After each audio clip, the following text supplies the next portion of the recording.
my colleague Zuhair and I, we are country economists working for the International Growth Center. We're based out of Lahore. We do a lot of work on climate change and cities as well, right? Which is part of the reason why we're hosting this conference. We prepared a very brief presentation just to set the tone for this session, in which we are talking about sort of the gaps in climate finance, right, and why they're sort of particularly relevant for cities, right? So you can see we've shared a, oh, it's working, right. So we've shared a graph over here. This is from a paper written by Bilal and Kenzeg. They wrote this for the National Bureau of Economic Research. And they show that this is basically a macro paper, right? And they've shown that through simulations, the effect of global warming on sort of economic activity. And they show that 1 degree of global warming, right, reduces world GDP by 12% in a period of 6 years, right? So that is similar to sort of the economic losses of the Great Depression, right, which is in the 30s, right? Except that this loss in GDP, it's irreversible, right? It's not something you can sort of, that comes back, right? So living in a world with warming temperatures and climate change is they've sort of drawn a similarity to living in a world in which you have the Great Depression, but forever, right? This is particularly important for cities, right? Because they account for around 80% of global GDP, right? And there'll be, as a result of warming temperatures, there will be like a lot of loss of GDP to cities, right? So we need to understand how cities can become more resilient to the adverse impacts of warming and climate change. Okay, so we shared some numbers for what the scenario looks like for cities. The global urban infrastructure financing gap is estimated around $5.4 trillion per year, according to the World Bank, right? For developing cities, face over $1 trillion per year in climate investment needs, but struggle with financing constraints, right? And Southeast Asia alone needs around $210 billion annually for climate resilient infrastructure from 2016 to 2030, but investments fall much shorter, right? So you can see in this graph over here, sort of it's the gap has been highlighted, right? So currently around 2021 to 2022, so total global climate finance was around $1.3 trillion, right? In the best, you can see there's a shaded region. So this indicates sort of, since the future is uncertain, so there can be a range of needs that can come around. So even in the best case scenario, right, you know, and when it comes to natural disasters and everything, so think of the best case scenario, we still need around $5 trillion a year, right? And we're falling much shorter than that at $1.2 trillion, right? And this is only going to go up, right? Because each successive year, the damage accumulates, right? So the needs are consistently rising. Okay, so if we are looking at Pakistan in particular, right?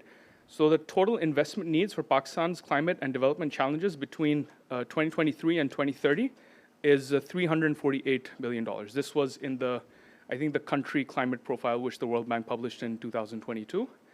That translates to around $40 to $50 billion every year, okay?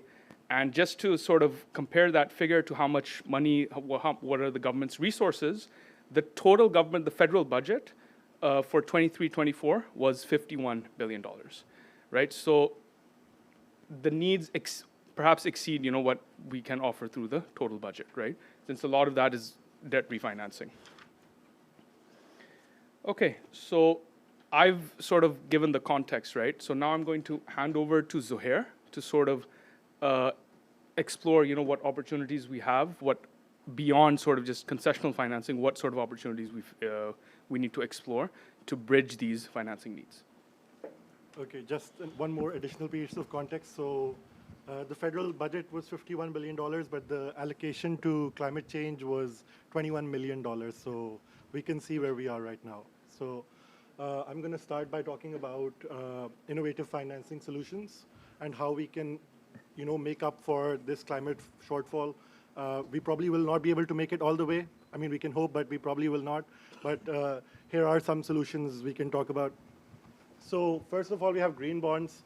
So I think beyond concessional financing from NGOs and the World Bank, et cetera, I think Pakistan does not have the financial infrastructure to currently have the financial infrastructure to raise capital, but I think green bonds have just started in 2021. So WAPTA issued a $500 million green euro bond at 7.5% return in 10 years.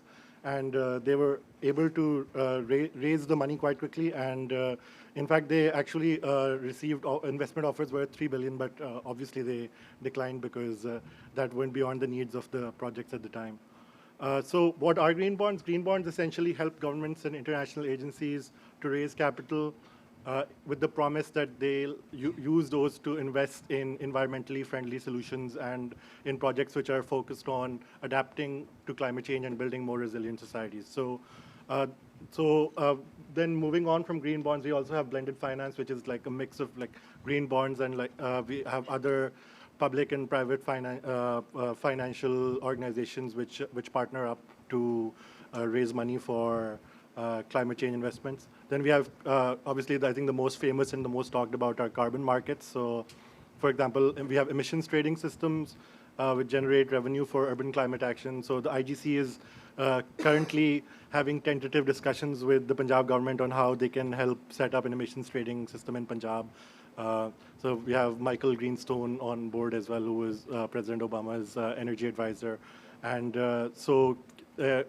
carbon markets usually consist of cap and trade systems, in which the government sets a cap on emissions, and then companies pay for the privilege to essentially emit and see how much they can emit. And whatever is left, and whatever shortfall they have in emissions, then they can sell those permits to other companies and offset the cost of their carbon.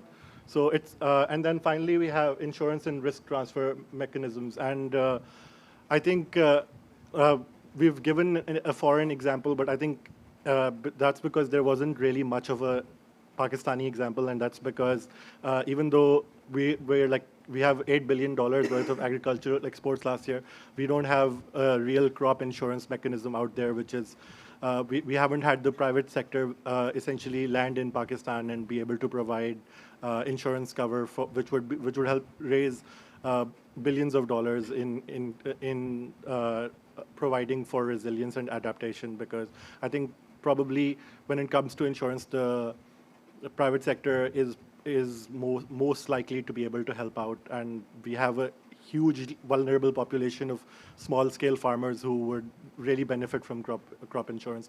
And there have been IGC projects which have found that there is a real demand for these crop insurance mechanisms. So, yeah, so that's some of the solutions which we can look at, and then I'll provide further context. So here are the key barriers to climate finance. So we have limited municipal creditworthiness. Cities can't raise capital to run themselves. So without sovereign guarantee, I don't think it's very possible for a city like Karachi or Lahore, or let alone a smaller city, to be able to raise funds through the private market and through the private sector and be able to raise money for adaptation, even though the needs are so severe. And then we have regulatory and policy gaps. So there's an absence of framework. So for example, the green bond issued by WAPTA that I mentioned earlier, so the ECC is now looking at it, at that and another green bond which was issued by the Ministry of Education, and they've criticized it, and they've said that why did we issue this in the first place, because this has not provided enough cover in terms of risk for the sovereign. So we have a severe lack of financial infrastructure when it comes to this. And then obviously we have high perceived risks. Pakistan is considered a risk-prone investment in the best of times. So when climate change really hits, it's going to be very hard to attract investment. So the best time to do it is now. And of course, we have the lack of local capacity. As I mentioned earlier, we issued a green bond, but we're looking to revise that because of the way in which it was issued, and because we had to go to consultants and private financial institutions to help us develop the bond in the first place. So there's a proper lack of capacity in this country to develop financial instruments like that, and especially because climate-related instruments are probably the most sophisticated these days. So it's very difficult to do this, and cities really lack the funds to run themselves. So how are they even supposed to manage climate adaptation? And then I think the most important part is the role of stakeholders. So of course, you have national and local governments. Multilateral institutions provide probably the most support in terms of raising climate finance, and they are the biggest issuers of climate finance by far. But then there's also the private sector. I think the private sector can catalyze a lot of investment in participation with communities and the civil society.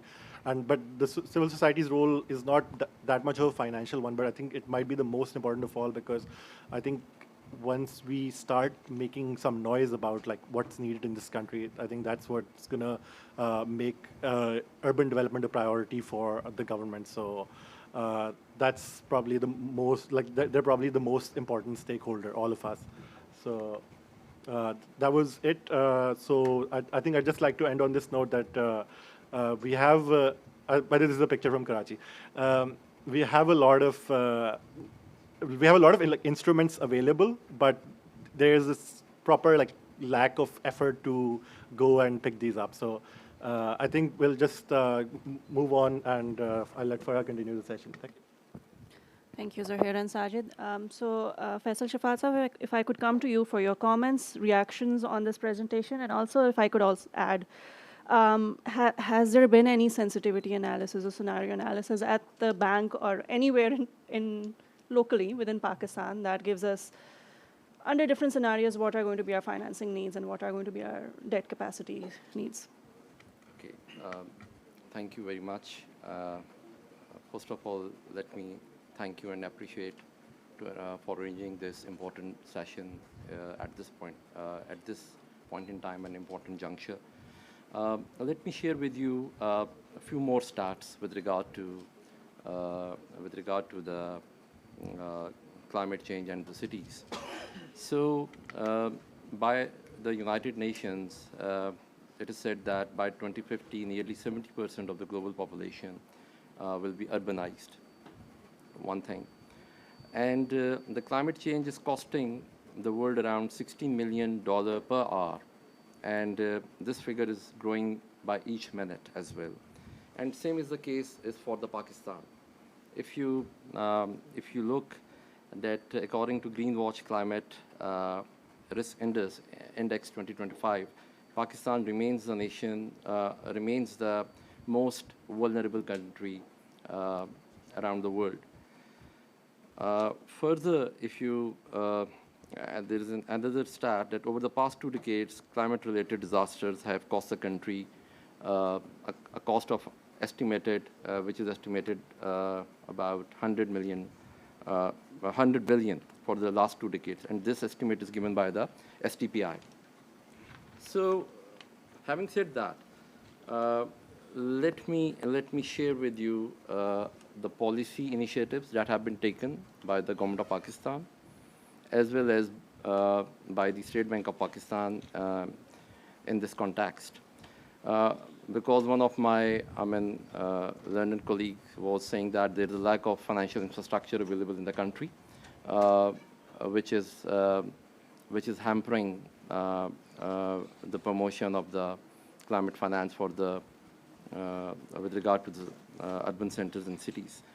So if we talk about the government of Pakistan initiatives, we have the National Climate Policy. Other than that, we have an adaptation plan as well. Recently, the Ministry of Climate Change has also issued the climate finance strategy as well. So this is from the government side, that there are certain initiatives and policy infrastructure and enabling regulatory environment is present. On the other hand side, if you talk about from the State Bank's perspective, the central bank is very much cognizant with regard to the climate risk.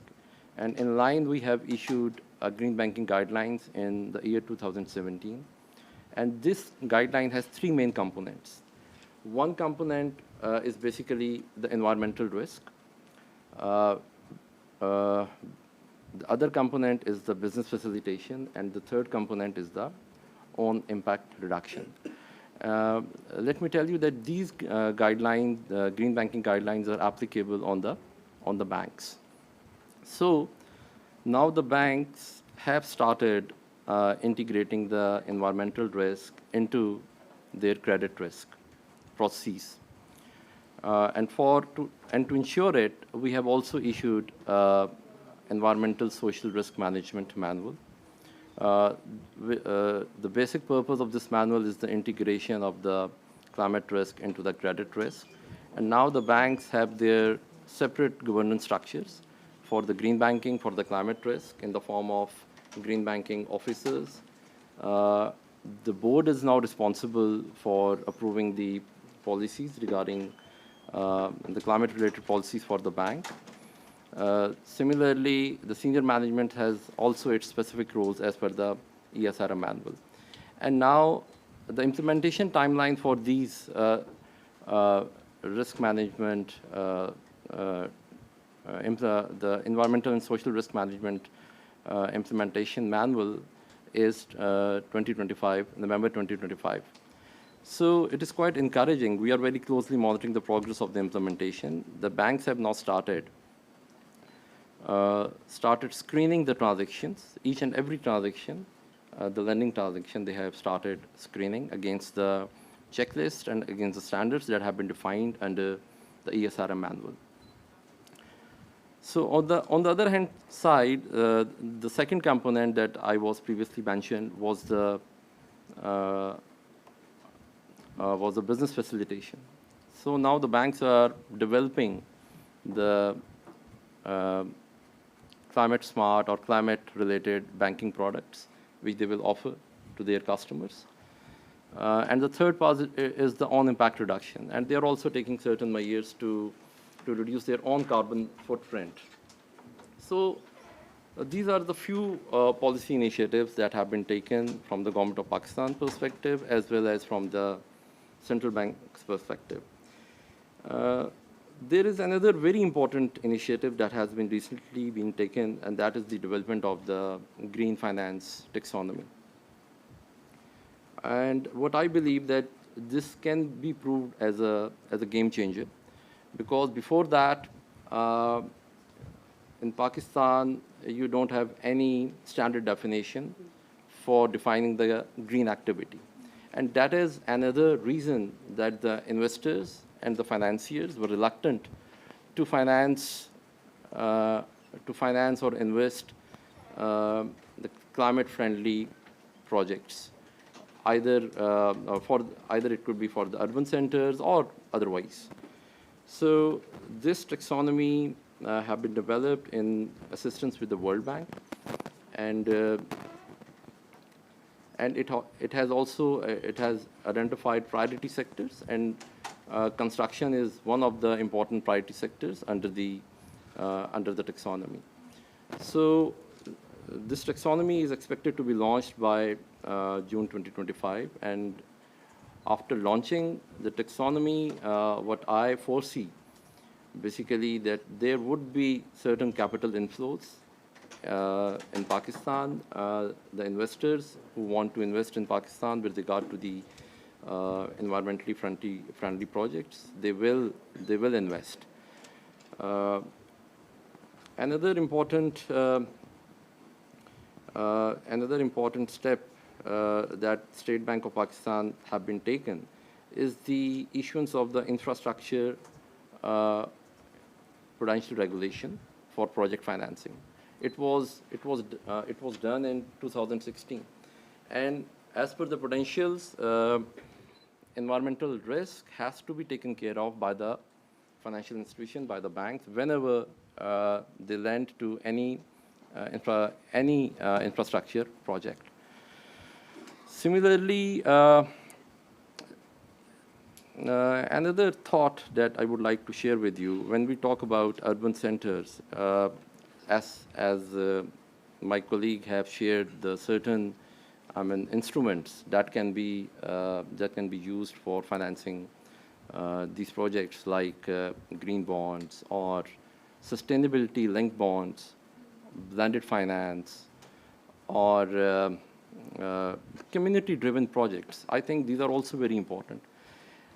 If we look a project which is named as the Orangi pilot project, that was a community-driven project, and I think it is one of its unique project in terms of the development of the sanitation system of the Orangi town.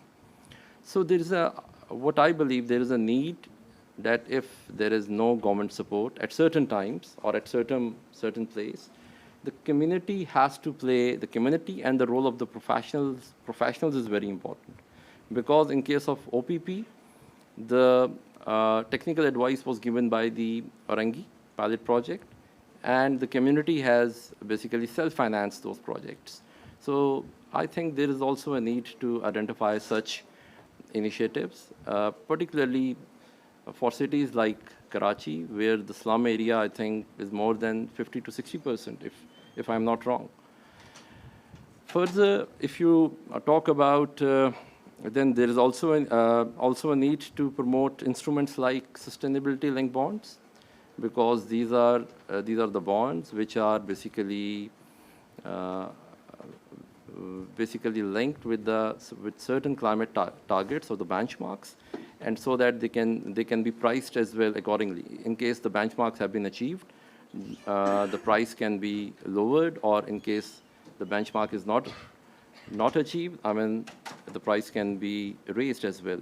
So these instruments can be used as an incentive for the environmentally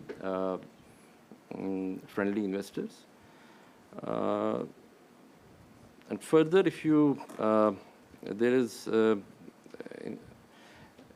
is another important initiative that SCCP has recently been taken. There were two initiatives. One is the issuance of the ESG disclosure guidelines.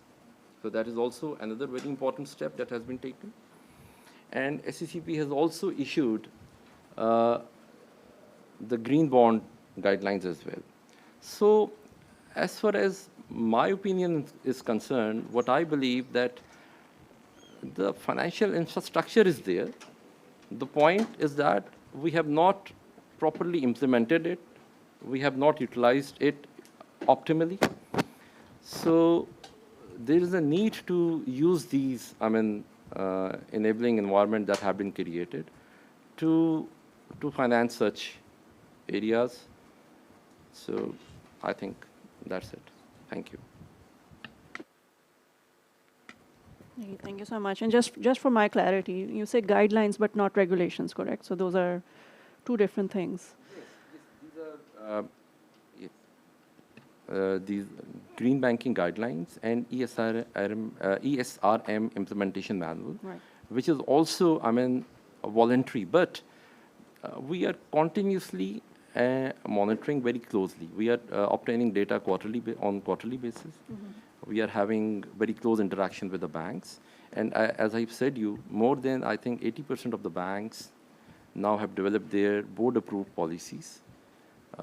Similarly, more than 70 to 75% of the banks have developed their strategies in this respect. And multiple banks have also started screening the transactions. Okay. And if you look at our ESRM implementation manual, so we have segregated the sectors, like for microfinance and retail, we have given certain criteria. For SMEs, we have given a separate criteria. Similarly, for corporates and project finance, we have given separate criteria. And this manual was developed in consultation with IFC.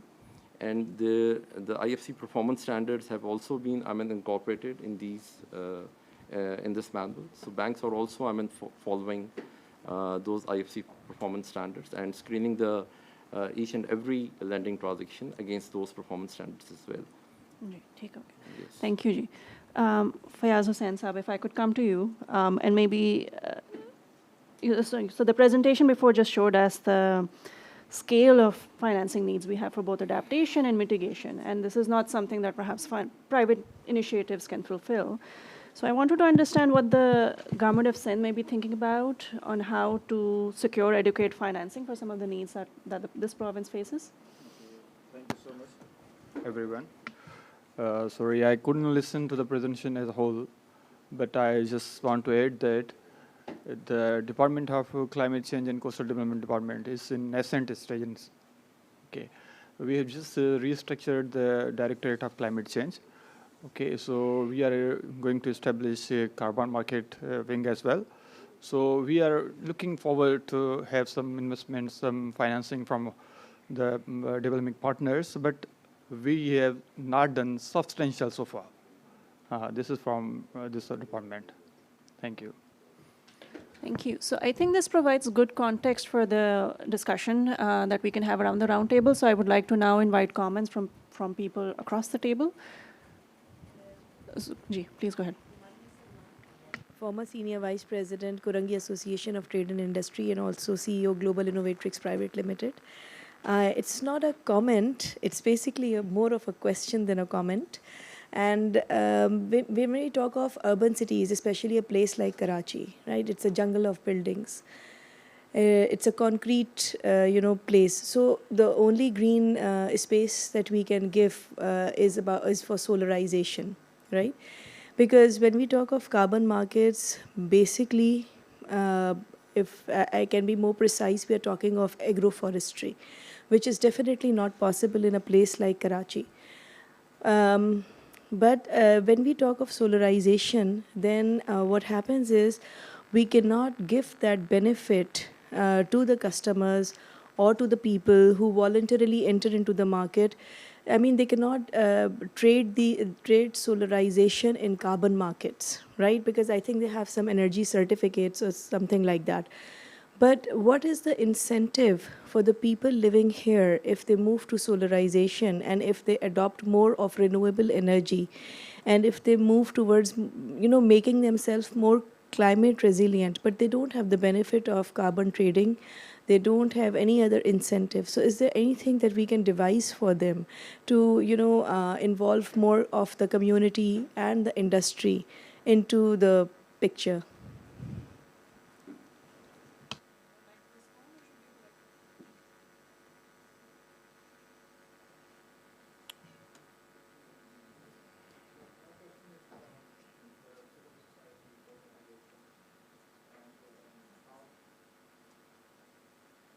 My question is about civil society organizations and particularly communities, because when we talk about carbon markets or carbon credits, there is a component of communities which have to receive that benefit.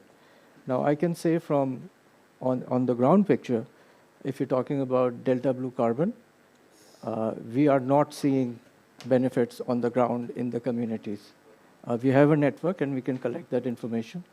So what we see is those, again, model 1 or 2 kind of community benefit things. And what boggles my mind is that they were VERA approved. So the VERA verified the community component as well. And we know it is not functioning. So, so on the one hand, there is this problem in all our projects across the board. The community benefit does not filter through at all. It gets taken away or there isn't an interest in performing it. So that's a compliance point, I think. Achha. The other thing is that suppose you named OPP, but OPP was started in the 80s. Yes. And now that organization has fizzled out. It's still there, but things have happened. So are there other organizations doing interesting stuff? Yes, there are. So how do we manage to come together on this?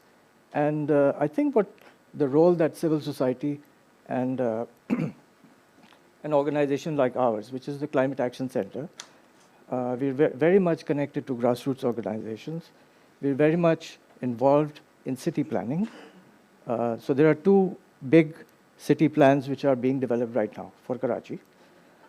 One of them is the Karachi Climate Action Plan, which is supported by UNDP and C40 cities.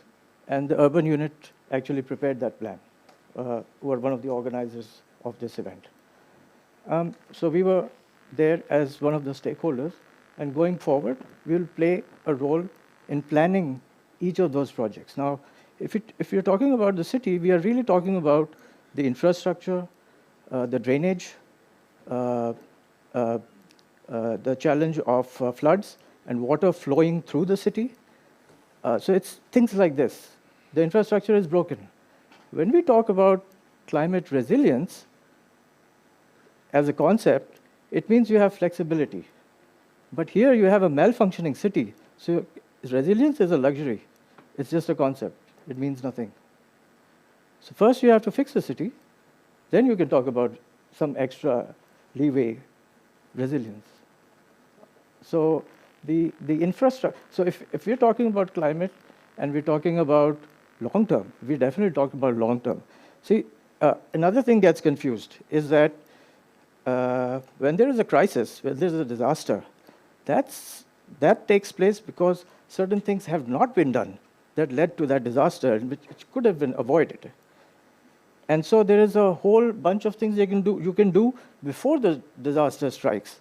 So just disaster relief is not the right pathways. It's actually, it has to go into the infrastructure and it has to reach to the communities. If it's not happening, it's a failure. Okay, so from the civil society perspective, what can we do? How can we participate? And there's like many organizations like us who will be willing to participate in figuring out the pathways actually, where that investment should be going to make a long-lasting impact. I don't think anybody in Islamabad, anybody at the provincial level has the know-how to be able to say that. Okay, kya hona chahiye? Where should the money be going? I think without civil society, it's just not possible. Yes, my question is a very straightforward one. What are the green banking guidelines? Yes. This is the title. Yeah. So it's from this sort of a simple question. That's the observation is that this is where we stand. We were talking about data sharing. We don't have simple basic information sharing. The provincial government has absolutely no idea. I'm talking about Punjab, that there are green banking guidelines. And we are thinking of actually developing through our annual development program. We are thinking if you can use some of the banks to actually finance any type of green development initiatives, either through the private sector or through the public sector. And it was only like a week ago we were discussing that we would need to make guidelines for it. Let's hire a consultant for it and all that. And the State Bank has just informed us that these guidelines were there in 2017. And so, sorry for interruption, these are available on our website. I look at so many websites, and State Bank website is not my favorite website, so let me confess that. It's not the website which I open every day to check, unless I'm dealing with money or something like that, or foreign exchange. But honestly, I think it points out to a larger issue. The seminar started from more sort of issues that people could latch on to, and it's ending on financing, which is something that we hardly talk about. We are so agitated about the state of the environment and climate change that's where we exhaust ourselves. But it is really surprising that the State Bank is not sitting, or the provincial government is not sitting with the State Bank, and it's like we are operating at different planes. We have got on our worldview, and had this seminar not happened, for example, and had I not traveled to Karachi, I'm sure we would have engaged a consultant to do this stuff and reinvent the wheel for us. So you know, this is a general observation. And even I would also include civil society. Civil society is informing us of so many things happening that it is just not registering with us. And governments and provincial governments are very keen to do something about climate change. And the only thing that we can do is provide funds. If we don't have an idea, we can ask somebody to do the designing for us. But we need to know if there are frameworks already available to do that. So, you know, this is really very good news. So that's where and it's more of an observation, and my question was not only the green banking guidelines, you should look our prudential regulations or for infrastructure financing as well. It covers transportation,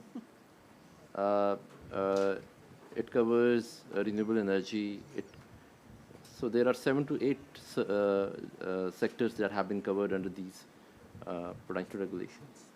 So, can I Gigi, please. interject? Yeah. Okay, I think a couple of things. One of the things you mentioned about scenario analysis.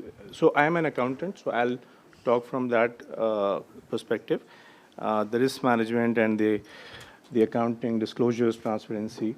So a lot of things are happening around the world. Just recently, as you mentioned about SECP issuing quite a few directives, one of the most important ones is an order which is issued for all the listed companies to follow the new sustainability reporting disclosure standards, IFRS S1, S2, which are a very new phenomena, recent phenomena, and it is going to change the landscape altogether. And there can be a separate debate on whether we are prepared for those disclosures at the as an economy or not. But yes, that is going to be a big milestone because a lot of companies are struggling to start building the data structures and a lot of other governance and all that. On the climate finance itself, I think one of the clarification I would like to add here is that green banking guidelines are not about climate finance. Okay. So these are just general guidelines for the financial institutions to look at these aspects when giving their lendings. So for their own climate action also, so they have to reduce their own footprint, carbon footprint. So these are the guidelines there. And then for their clients, what could be the areas of consideration? When you talk about the climate finance, one of my partners out of London office, he worked with the government of UK, and they had a program called Climate Finance Accelerator, and it was a program to enhance the capacity of underdeveloped nations. So they worked in 10 countries. Pakistan was one of them. They just concluded it last summer. And so when I spoke to him, when he concluded the program, he worked with government of Pakistan, he worked with government of UK. So he gave me quite a few observations. And these are serious things. So we need to, as a nation, think about these things. If somebody coming from outside, an outside view, that is very important for us because finances are there. There are trillions of dollars sitting, private funds and all the financial institutions, multilateral agencies, they're sitting you just to reach them, prove them, and present your case. That's it. They are sitting with the money to be given out for all these environment related and social related projects. They have earmarked those funds. These funds are not going to go anywhere else. They are earmarked for environmental and social interventions. All you need to do is to prove your case, which you are unable to do. You're unable to package your case. You're unable to present it to the world that you have your money would be well spent and there would be a payback in terms of not only the environmental improvement, but also in the financial improvement, in the financial discipline. Unfortunately, we have failed on that count. So that my partner coming from UK, after concluding that program, the 3 years program, he said that it's very depressing moment because although there are obviously good things happening, they were able to line up and match financial institutions with certain projects, which were very good projects, and they advised them how to package them and how to present them. So there were some success stories, but obviously too little, too late.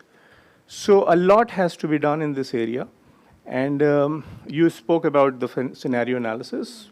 There is no expertise available in Pakistan for scenario analysis. We have been working with our correspondent offices out of Europe and other countries out of Singapore. And they have excellent models prepared for different types of data and different types of industries, different types of not only the industries themselves, also the banking sector, the financial institutions, because they are the first one to suffer the loss if something goes wrong with their money. So they are extending money to their borrowers who are the direct sufferers of the calamities, the social events happening, and all the natural disasters happening. So their money is at stake. So in the EU, the central banks are actually working with their banks, the banking system, to assess the losses which could happen if the scenario changes like 1.2, 1.5, 2 degrees, 2.5 degrees. So what could be the amount of loss at stake for those banking institutions? And so they have to adjust and readjust their business models.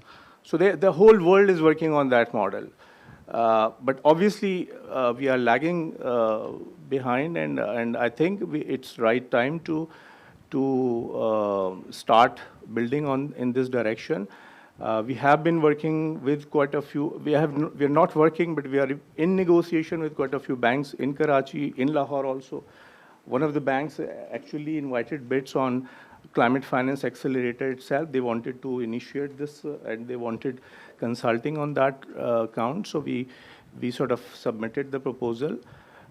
In Karachi also, we are in negotiation with the large banks. So they're still struggling to get hold of the things, where to start from. So these standards, IFRS S1, S2, as I mentioned, they require a lot of strategic thinking, a lot of any initiative which you want to build on, there has to be a proper strategy behind it, there has to be proper risk management behind it, and targets and metrics have to be there. So if there's no strategy, if you claim that I'll be net zero by 2030, and you disclose it in your annual report, it doesn't mean anything. Previously, when we talk about greenwashing, obviously one of the major concerns was that people were making claims which were not substantiated, so or were not verifiable. So now this new standards, what it wants is that when we claim that we are going to be net zero by 2030, that is not acceptable alone. You need to give your strategy, what you are going to do for it. What are going to be the funding needs? Where are you going to fund them from? What are your targets? What are your long-term targets, like 2030? And then what are your mid-term target and short-term targets? So if you are missing those targets, then what are your revised strategies? Please disclose.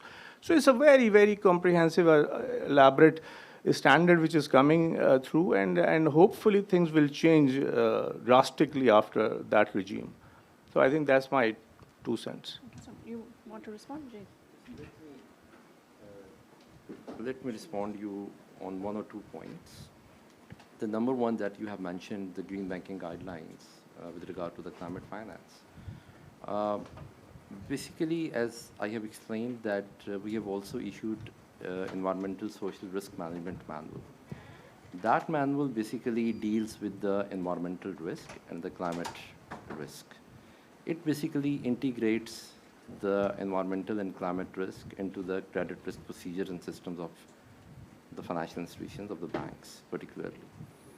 So in a way, ESRM implementation manual covers the climate finance risk there, one thing. The other point that you were mentioning about the scenario analysis that have also been raised by the moderator, I would like to mention here that central bank is doing scenario analysis. They are conducting stress testing on portfolio basis of the banks, and you can see our report, the financial stability report, 2023 that is available, where we are conducting these things and looking after the banks from that particular perspective. So I'll be interested to know the hotspots, the areas which have been identified, the danger zones, the danger landings, if these are identified through sensitivity analysis or stress testing, which is already done. So if that is done, then I think we should be able to identify our pathways, how to trade. So I think that is the financial stability report, gives you a journal analysis, and as regard the bank-specific analysis that have been shared by the banks, and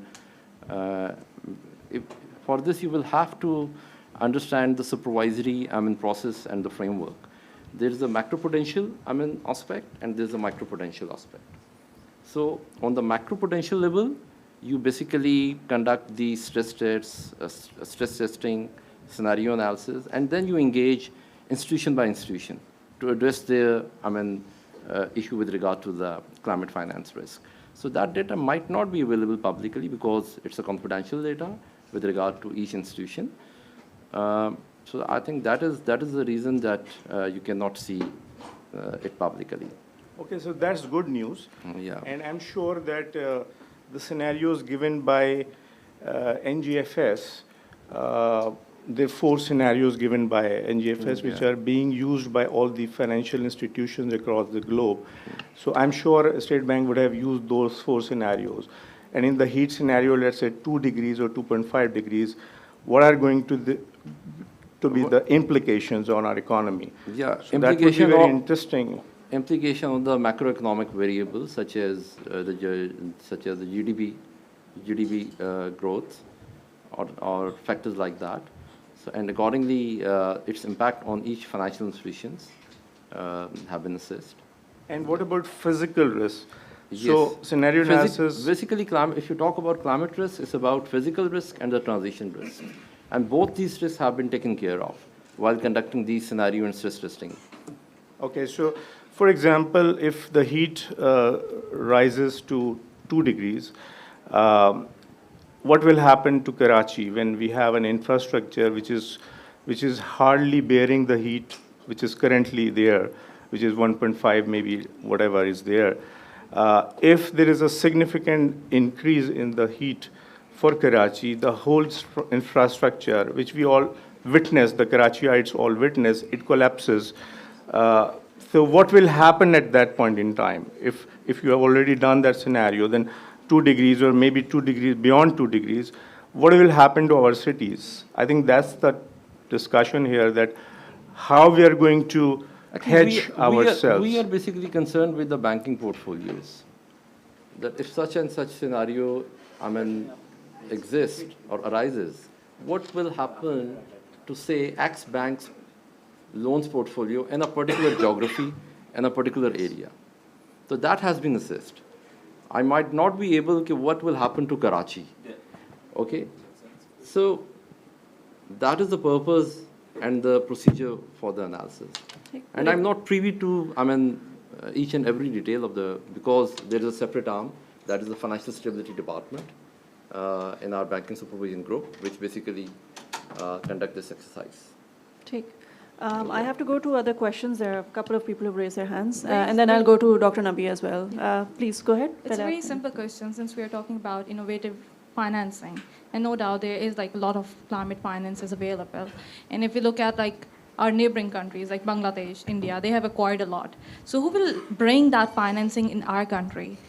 Is that government? Because once we look at the government is going to change very frequently. It's it's not stable. And if you look at the private sector, so did we create any ease for them so that they can the hefty paperwork is actually the barrier? And since we were talking about the green taxonomy, luckily I got the chance to send a feedback on the green taxonomy document, but the time period for sending the feedback was very minimal. I'm sure you're well aware about it. It's barely the 2 weeks, and how can I read that green taxonomy. But once we were looking at the green taxonomy document, I just skimmed through that. So it doesn't talk about SMEs. Like, they are the very big sector who can bring the innovative finance in our country, but we didn't I feel like there wasn't any incentive for them. And once we are talking about the green taxonomy, there isn't any legal binding over there, and who will bring it in the provincial level? Like, that was completely, like, we do have a lot of policies. It's creating a lot of jungle over there, and it's become the part of it, like creating more and more mass in the policies. So I just want to just precisely ask a very simple question. It's not a simple question.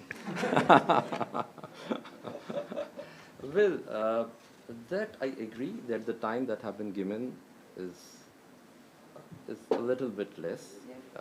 That is fine. But let me explain the process through which the taxonomy has been developed, so that I think there were about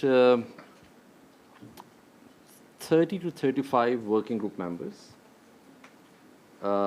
It includes number of departments, ministries, and basically the Ministry of Climate Finance and the central bank was co-chairing this project, which is, assisted by the World Bank and funded by FCDO. Okay.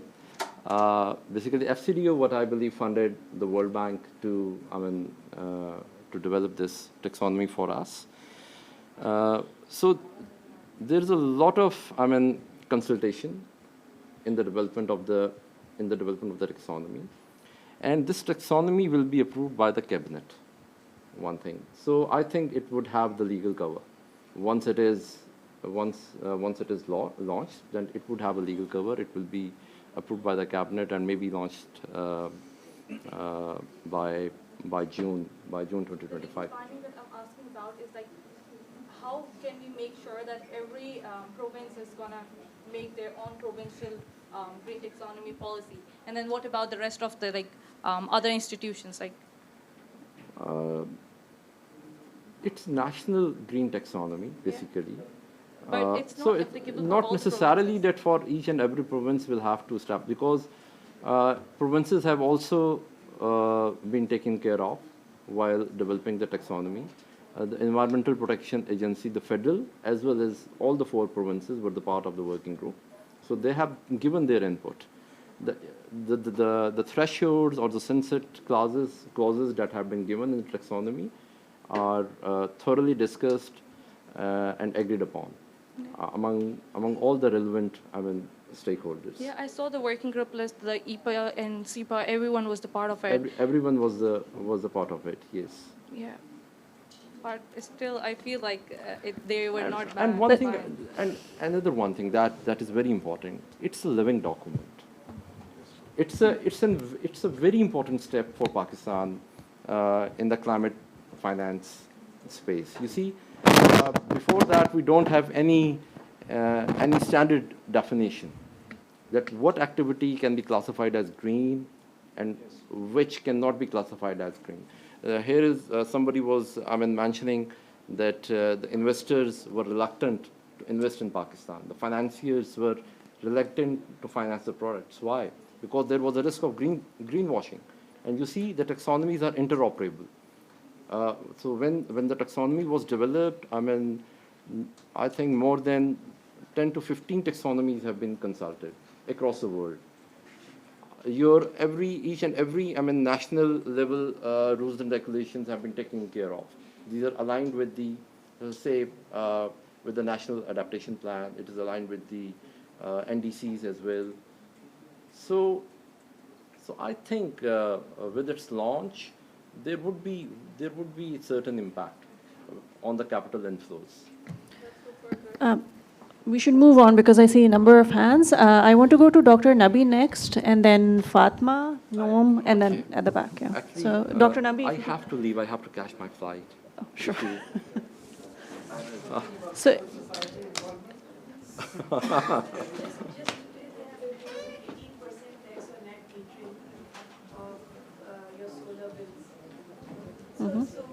how can you think of even building climate resilient cities when even one source of renewable energy is also taxed? I mean, taxes, मैंने ये नहीं किया. हमने तो we have renewable energy की जो scheme थी हमारी basically, that was a success story. I mean, you see, even as of today, there are the total outstanding loans are of 96 billion rupees. And there were thousands of, beneficiaries of this scheme. And unfortunately, we have to stop the scheme. Thank you so much. Okay. Ji. Thank you very much. Dr. Nabi, over to you. But just to let you know that Mr. Shafat has had to leave, but feel free to ask your question to others or comment.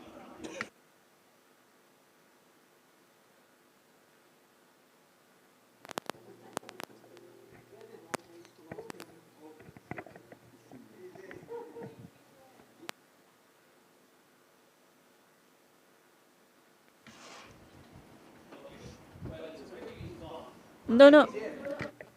He is here for your question only. बाकी लोग भी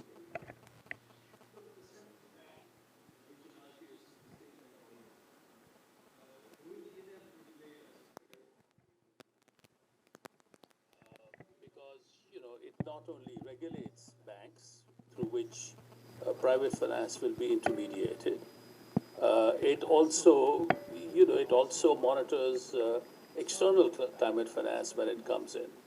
So, but the discussion was very useful because I think it pointed out one important aspect of climate change, which is that when climate change, when things become hotter, it'll affect productivity, or when there is flooding, it'll affect areas, and banks have investments in all of these areas, and therefore we need to protect the banks, and so we need to do stress tests to make sure that portfolios are secure once the climate change happens. So that's fantastic. I think that is a critical role for the central bank, and I'm glad they're playing that role.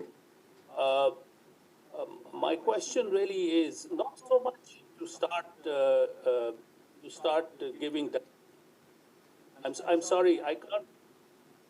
Can I be heard or? Yes, we can hear you. Yes, we can hear you. Okay, so the second aspect is that not that the central bank start directing credit, but I think the central bank can do a lot of research, and the State Bank of Pakistan is perhaps the only government sector organization that has the capacity to do that research, which is that just expose the banks to the kinds of risks that they face, and therefore perhaps the banks can take preventive action by financing activity that will help mitigate. For example, if the banks have lent to agriculture, then they need also look that will help avert the productivity loss face with heat as temperatures rise. So there's that aspect of research and provide knowledge to banks that they can protect the broad investment. But there's another extremely important role now that we have an IMF. We know that the IMF team is in town to negotiate a proposed $1 billion of IMF additional financing for purposes of climate change. Now, this will translate into some kind of additional fiscal space, provided that space is used to address climate change issues.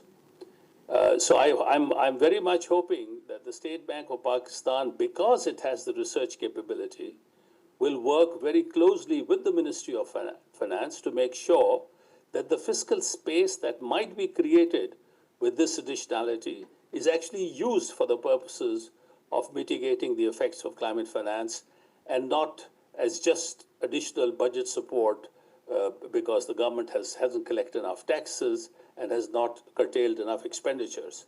So I see that as a very important role that the State Bank will need to play going forward, and I hope that the State Bank is thinking about it.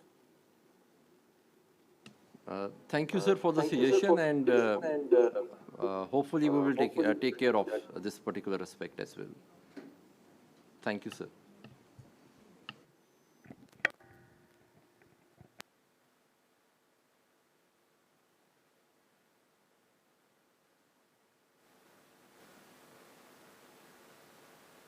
Malid Expressway, the Asian Development Bank claimed that Malid Expressway is not environmentally viable. So they pulled out $5 million from the project as a priority project.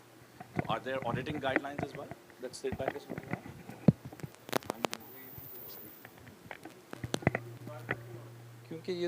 It's a separate subject. So basically, our regulators are only the financial institutions.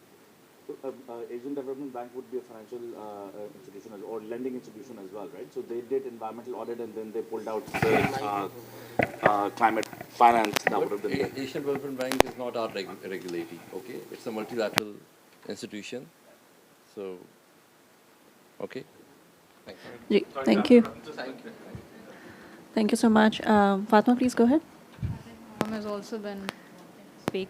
I'm Fatma Arshad. I work with Unilever Pakistan, representing, I think, our experience as a user, in fact, of the green financing scheme by the State Bank, because there is always a preference for domestic lending products. I think dollarized returns are much, much harder to deal with, especially in the private sector when I think companies like ours, in the scale of ours, and I'm also speaking on behalf of the Overseas Chamber of Commerce and Industry, so 200 multinational companies in Pakistan. If we feel the pinch, then I'm sure definitely it passes down to SMEs as well. But in our experience, it was a wonderful product because we were able to kickstart our own carbon emissions and solarization financing and projects with that. And I think that kind of addresses a need that a lot of companies have. Scope 1 and Scope 2 is still easier to deal with, but a lot of our value chain is in Scope 3, where we have goals and emissions that we have to drive. So there is a big aspect of financial lending to SMEs or players that are part of the value chain with bigger companies, multinational and locals, which would benefit from two areas that I think also make a lot of commercial and environmental feasibility, which is solarization, moving to clean energy, and then logistics, because those are the two areas where most companies from the corporate sector either also have targets or they are working on already, and it's very, very easy to create a business case for it, even when you're going to a lending institution. So I think one aspect to consider is that. The other is it may not be the perfect document, but in case of countries that are exploring inflow of climate or sustainability financing, a taxonomy or an enabling framework is always the big necessary foundational step. And a lot of the focus, especially from an industry perspective, that is in the working draft of the document that has been released. And it was good to see that a lot of the regulators and environmental authorities, as well as the climate change ministry and the Federal Board of Revenue was part of it. I wish the private sector was also consulted a little bit more in the putting together of the document, not just financial institutions. But it's a great start, I think, and it also is focused on industries that have a very big play on the resilience of cities or urban planning, given the kind of areas that it covers, especially in construction. However, a great policy is a great enabler, and the kind of disclosures that have been introduced, they would be great outcomes and create a lot of data. However, I think we sometimes focus on the trees and not so much on the forest. We look at smaller pieces of things that what needs to be done also is building capacity and strategy within the corporate sector and within players who are stakeholders in this entire space on why those strategies need to exist, and if we are reporting, what kind of outcomes are we chasing?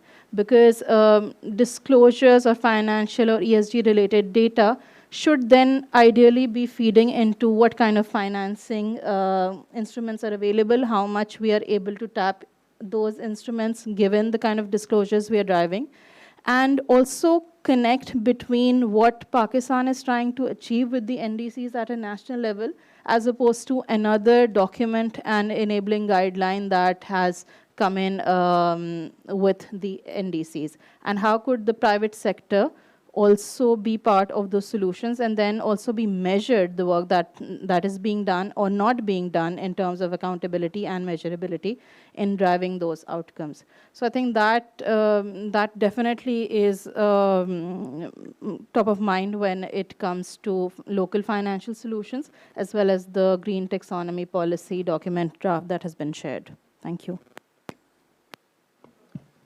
Hi, so as you might have guessed, I'm somewhat of an outsider. I'm Noam, I'm an economist and a diplomat for the British High Commission.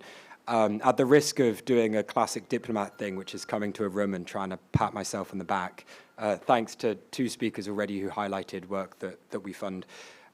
We've heard a lot about a range of challenges. I think having been at the Pakistan Banking Summit yesterday, it's ongoing today, there was a heavy focus on the taxonomy, the green banking guidelines and their potential, which I think we probably have understated today. You know, there's a key kind of classic message, which is that sustainability and profit aren't opposing forces, they go hand in hand. The same can be said for resilience. Resilience and profitability go hand in hand. In the long run, without a doubt, you know, without a shadow of a doubt, this is a somewhat academic room, so in the long run, we're all dead, to quote Keynes, but we can think in shorter terms as well, and there are fantastic opportunities available to us. So to commit the sin of talking a little bit about the practical steps that we're trying to take as a development actor working here in Pakistan, both the shareholder for the World Bank and as a private development finance institution. We have been working via our Climate Investment Fund Pakistan CIFPAC program to both provide quite a deal of technical assistance, both on things like the green taxonomy, but also on the cost of inaction, which is a classic methodology I'm sure most of us are familiar with, on the counterfactual losses we incur relative to taking action on climate change across various sectors across at the national level and also provincial and at the city level. We funded a report by BCG, which was published last year. Some of the key messages there on the downtrodden side, which I know we've heard a lot today already, but the economy of Pakistan will lose over $250 billion by 2030 on our current trajectory relative to taking climate resilience and adaptation measures. Over $1 trillion by 2050, which comprises losses of over 30% in key sectors in peak years. And for example, in the agricultural sector, drought and extreme heat will bring down yearly GDP by over 8% by 2050. That's the bad side, which we hear about so much, but that also describes the opportunity, which is we should be thinking in short term. Our long term for climate is no longer 50 years, it's 5 years. The cost of inaction is $250 billion by 2030. This is, long term is a very different story now from what it might have been in the 1970s. We are investing over 100 million pounds here in Pakistan on direct finance to the private sector, public-private partnerships, a whole host blended finance facilities, everything that we heard about on the actual innovative financing solutions that you so clearly laid out for us at the beginning of the session, working with the IFC, the private sector branch of the World Bank, to try and drive some of that resilience and adaptation here in country. Adaptation, absolutely essential. How that comes down to the city level is another picture. I know we never really touched on the first question that was asked today. You know, I'm new to Karachi. From what I hear, and I probably shouldn't say anything too politically dramatic given my position, but trying to pay for K-Electric might be as challenging as trying to pay for solarization. So, with that in mind, depending on your particular background, there is a clear cost-benefit incentive to solarize in urban areas around Pakistan. But it's a challenge. It's an immensely political issue. I can't really say more than that on it. I would ask, of course, to those in the room on the private sector side to work with us, to reach out. We are looking for the right opportunities, but we're trying to be pragmatic about this, end-to-end, finding investable, bankable projects, putting the money in a first loss tranche or a guarantee, a blended finance facility that lowers the risk so that we can pile in the private sector, because we have so many guidelines, taxonomies. I know there's a difference between a guideline and a regulation. We're not touching on that in too much depth right now, but the real challenge is just getting the money moving. It's all there, it's waiting. And so that's what we're working on. And hopefully over the next 7 years of that program, we can work with many in this room and around the country to keep piling in, crowding in the private sector in a practical way that gets adaptation done. I'll stop there. It's a bit of a speech, but I'm trying to say something a little bit positive because I know it's a really challenging subject for us all. Over. Thank you. Those are all points well taken. I think I was also thinking along the same lines. So, I mean, we have a climate act. We're supposed to have a climate fund. And some of the things you're saying about first loss should be there. But maybe this is one of the gaps that Dr. Omar was talking about, that we just don't know. The academics don't know.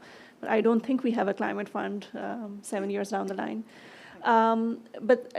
So sorry, we have a comment? Yeah. So we'll take one more. Yeah, thank you. My question is, what if something is not bankable? I understand that there's a lot of focus on bankable solutions that also kind of help the economy and capitalism and all of that, but what if something is not bankable? Because a lot of the solutions are not bankable, and you can't make money off like climate change and its impacts and how it impacts people. And I think that's a conversation all of us need to have, because most of the solutions are not bankable. And this focus on everything being bankable is very problematic, because how do you expect to make money off suffering? Because that is what is happening because of climate change, because of extractivist methods to prop this economy on top of, and it's just, most solutions are not bankable. I'm sorry, but like that's just the truth. And we need alternative ways to kind of frame all of this. Yeah, that's it. Thank you. Yeah, please. I think that's a really important point and well said. We have a few different issues that we're looking at from a technical rather than me being a diplomat perspective. So I should mind my words as I remind myself actively. So something to keep in mind when we talk about bankability is who we're trying to engage with and where the money currently sits and what we're trying to machine, what our end impact is. And our end impact is mobilizing the system that we have while acknowledging its failings and trying to progressively and realistically improve it, mobilizing the system that we have to offset suffering and to bring about human development. We can talk about economic growth as a part of that, but I'm not going to be one to claim that economic growth is the only part of the picture, although some other economists might. One kind of lens on that as a result, to think about how many different things are not necessarily bankable, but which may still be marketable within that kind of framework, is this idea of the cost of inaction. We're not saying you get a profit from taking this action, which is makes your city more resilient, it makes your agricultural supply chain or your value chain more resilient, or it adapts your rural community to be resilient to flooding. We're saying that if you don't take this action, this is a clear depiction of the costs that will lay out for you over the next 5, 10, 50 years. And so the counterfactual is a lot worse. It's not necessarily about a fixation on profit per se, but on the losses of inaction, which I think is probably a more useful lens to frame ourselves in, because it's not all about making money, but you can motivate a lot of action if you tell people exactly how much they are risking losing. That said, I think you make a very good point. Thanks. Thank you, everyone. So we're almost at time, and I've been requested by the organizers so on behalf of the organizers to request Dr. Umar, Dr. Lubna, and Dr. Nabi to give some closing remarks. We'll start with Dr. Umar. So you've been with us the entire day. If you have any key takeaways for us to reflect upon. I was done, so that's why I was slouching. You know, it has been a very interesting day to start with. First of all, I think thanks to IGC, we are doing it in Karachi for the first time, and I can right away, you know, notice the variation. Even after the sessions, when I was talking to some of the participants from Karachi, they kept on reminding me again and again that Karachi is not Lahore. And so that's one key takeaway that I've taken it. You know, when we talk about cities, all cities are not alike. Let's you know, say this. So you know, I would not try to summarize what has happened in the morning, but you know, we were talking about data and data issues in governance, and you know, before that there was this the whole issue of cities and climate change. I think you know, over there some of the issues that we are now starting to look at is that data is now available. There are agencies and institutions within the government and outside the government which are dealing with data, number one. But we are definitely facing a lot of challenges. I think people in general are not happy. You know, they are not happy with how climate change is being responded to. I think one of the key takeaways that I have actually felt, especially from the non-governmental sector or people who are not civil servants, is that people are just simply not satisfied with whatever we have actually presented, and we feel that this is not adequate and you know, this is insufficient. So it gives me food for thought, and it gives me you know, that we need to go back to the drawing board, and we need to be more bold about this thing, to be more sort of forceful about climate change and cities. And I think now we speak with some level of confidence. I've been associated with climate change in cities since COVID started, and you know, at that time it was pretty much groping in the dark as far as Pakistan was concerned. But over a period of time and with so many interactions, I think we've got a you know, firm handle on what is the you know, state of affairs. But we have a long way to go before we start using data in policy and mainstreaming policy with climate change data at the city level. So there is a challenge of granularity, so to speak. You know, the last session was pretty much of an eye-opener for me, because you know, that is this idea of financing, and I think it was one thing that was not touched about is basically municipal financing.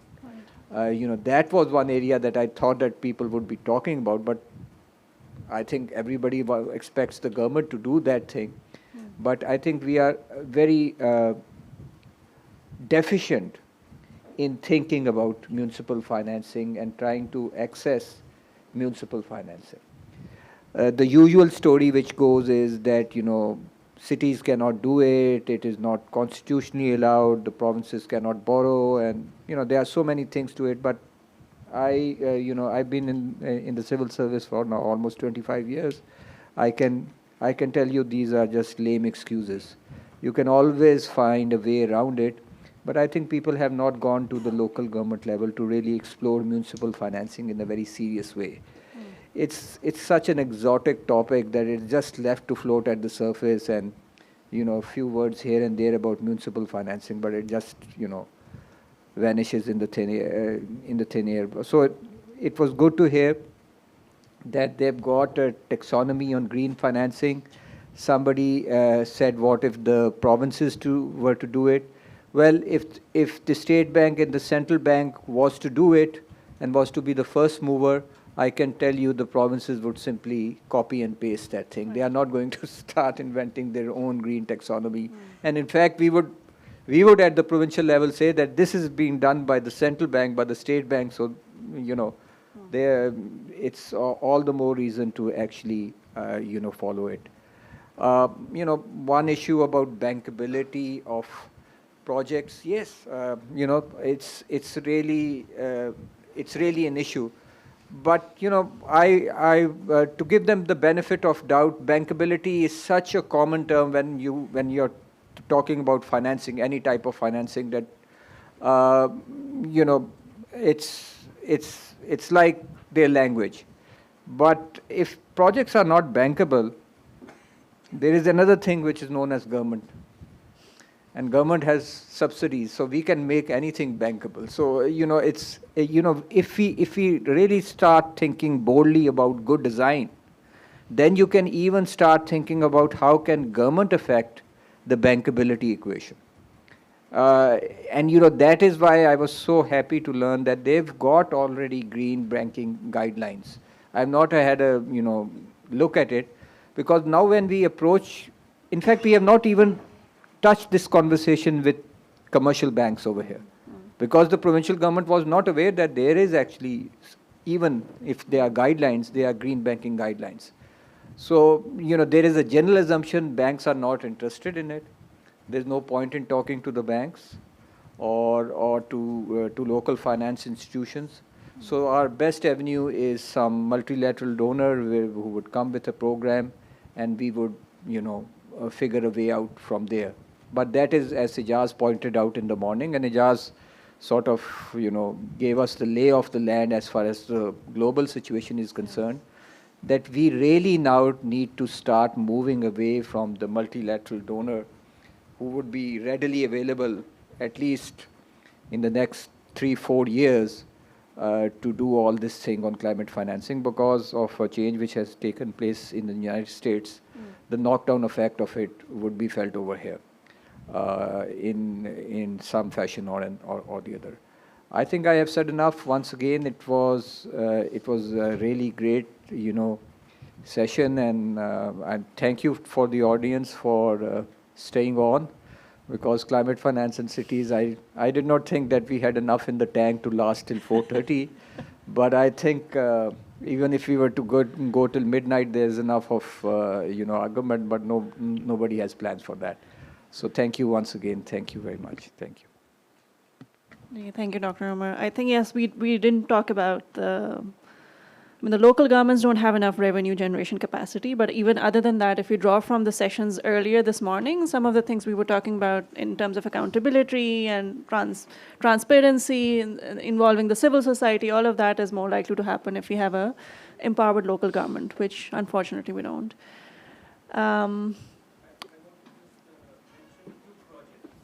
Could we do that afterwards? Are we, Yanji? Dr. Nabi, do you have any concluding remarks? Yes. Ji.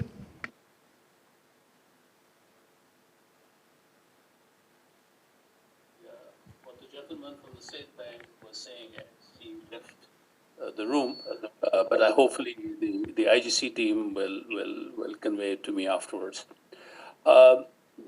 Look, the way I thought about this session was that we need, in this somewhat new and rapidly changing global environment, we will have to make hard decisions on policy choices, which means that there will be serious trade-offs. Who do we subsidize? Who do we tax? What do we subsidize? What do we tax?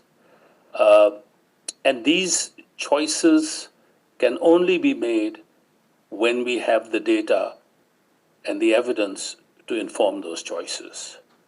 which is why I thought this whole session was really structured very well. It told us about at least the Punjab experience with data gathering and data processing, the challenges, the acceptance. And I was really very happy to see the enthusiasm with which all of this was received and discussed and further probed by representatives of the government and research institutions of Sindh. There was a real engagement in this issue.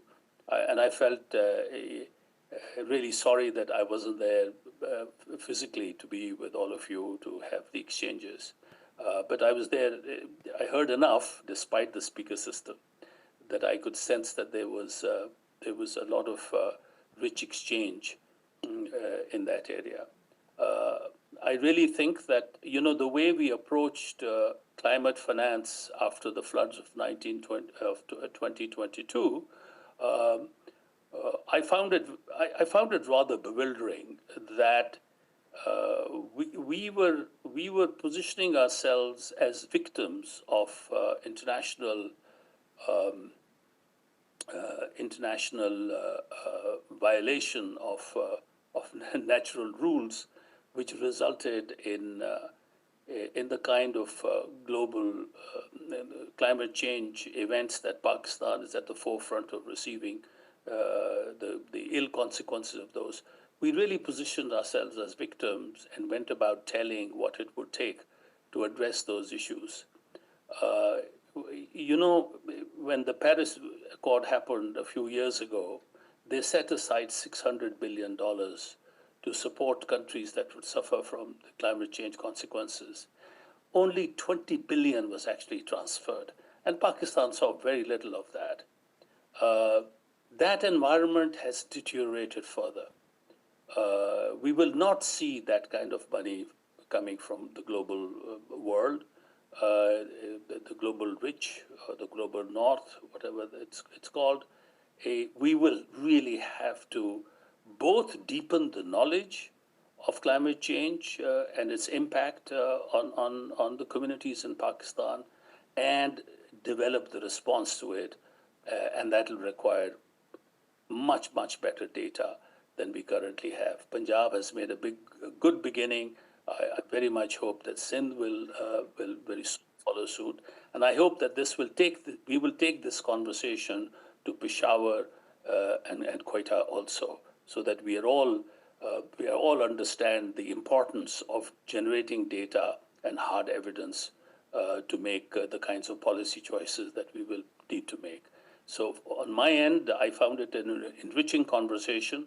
I hope everybody else did, and I look forward to the next workshop. Thank you, Dr. Nabi. Dr. Lubna? I would like to say thanks to all of the participants, those who have left and those who have stayed there throughout the day. So I'm grateful to all of you. If you ask me about the takeaways, we started the session on spatial vulnerabilities in the morning. And the main takeaways from that session were that, as you know, that the climate change, especially the climate risk, is not the same. It varies across special neighborhoods. It varies across geographies of the same city even.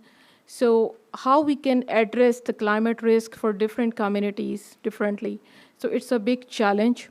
What kind of coordination and engagement we need to have with different governmental departments and the private sector, academia, researchers. So we have discussed this issue in detail, that what kind of coordination and at what level we require that coordination to address the risk.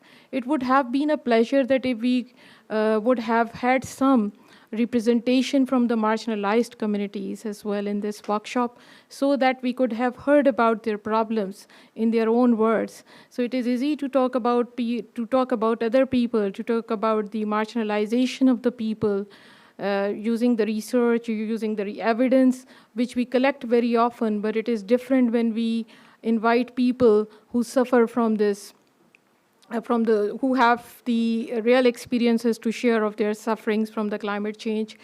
So that was the first session.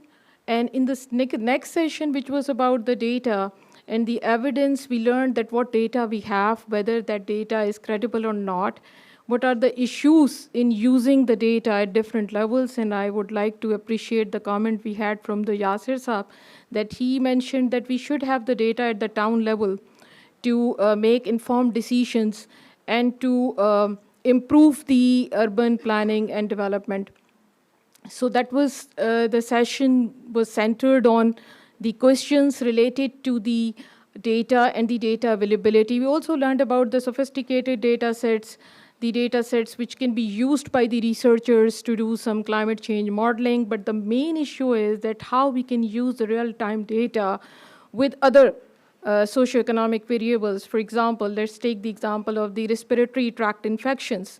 So if you are looking at the prevalence of this disease in some area which is experiencing the waste disposal, the open waste disposal, I have been to some areas in Karachi, like the Redi Goat and the Ibrahim Hedri. So how could you, and we did that analysis using the CRUTS data.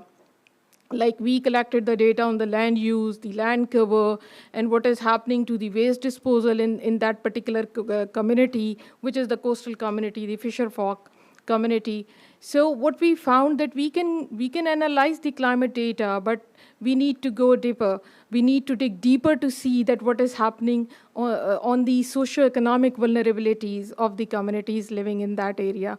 So we need to collect not only the quantitative data, but also the qualitative data. And for that, we need to have engagement with government, with research institutions like CDPR. It is doing great work, commendable efforts they are making towards informing people in different, I would say, departments of the government, and engaging people from every corner, like engaging communities, engaging academicians, engaging the experts. So this is the great work they are doing. So how we can engage different people from different backgrounds to work together. So that was the second session, which was about.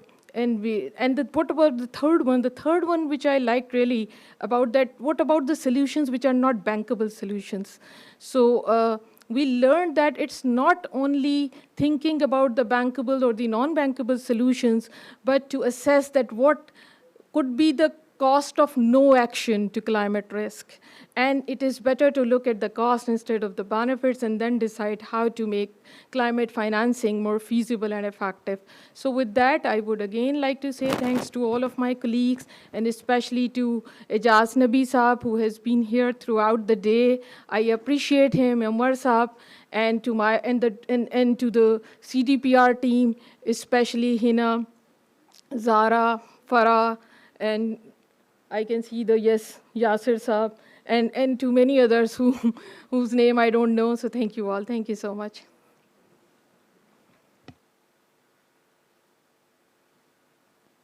Ji, go ahead.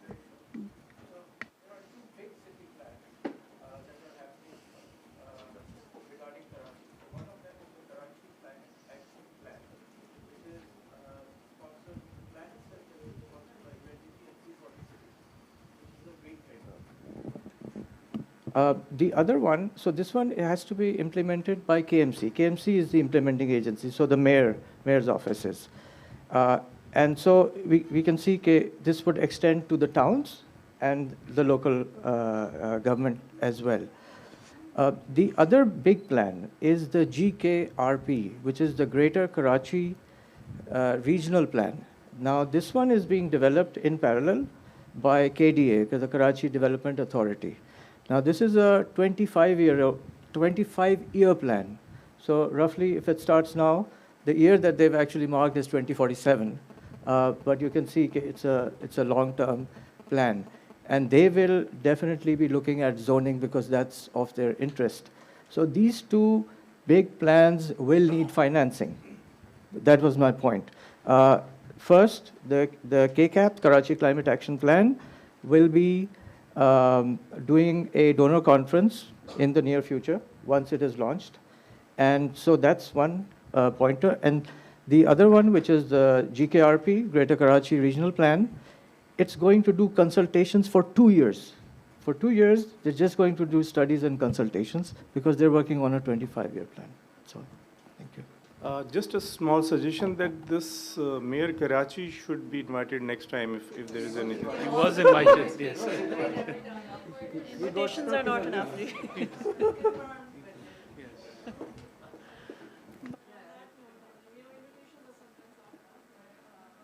Just thank you to everyone who attended, to the organizers. Please have a good rest of the day. Thank you.